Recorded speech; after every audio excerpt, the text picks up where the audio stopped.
শুক্রবার মানেই হচ্ছে যে টুকটাক একটু ফ্রি থাকি, তো এই ফ্রি সময় বাইরে গিয়ে আঁকার অনেক ইচ্ছা থাকে, এই জন্য মাঝে মধ্যে বের হই।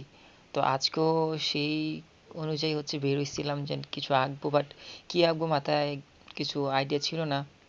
তো ভাবলাম যে সামনে যেটা সিনারিও আছে সেটাই আঁকার চেষ্টা করি, যদিও লাইভ সিন আমি কখনো ড্রয়িং করি না।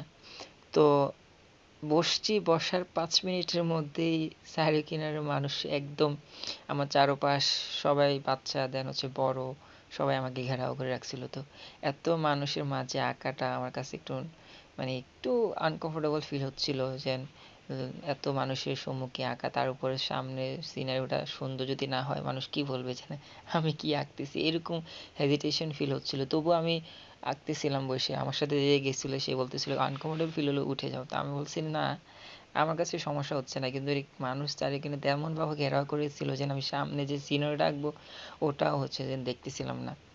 পরবর্তীতে এতটাই হচ্ছে যে আনকমফোর্টেবল লাগতেছিল যে কি করব, যে পরবর্তীতে ভাবলাম না, তারাও সামনে দাঁড়িয়ে ছিল, আমি যে দেখে দেখে আঁকবো সেই স্কোপটাও দিচ্ছিল না। পরবর্তীতে আমি পুরোটা কমপ্লিট করার আগেই হচ্ছে যে আমি ওখান থেকে বের হয়ে আসা পড়ছি, কারণ এইভাবে সবার সামনে বসে দেন হচ্ছে যে আমাকে দেখার সুযোগ করে দিচ্ছে না, আমি তাদেরকে বলতেছি যে আমি না দেখলে আঁকবো কীভাবে, এদিকটাও হচ্ছে না। তো এই জন্য আর কি চলে আসছি। পরে আর বাসায় আসা আর এটা আর করা হয় নাই। তো এই আর কি, আজকে আর কিছু কোনো আর্টই করা হলো না।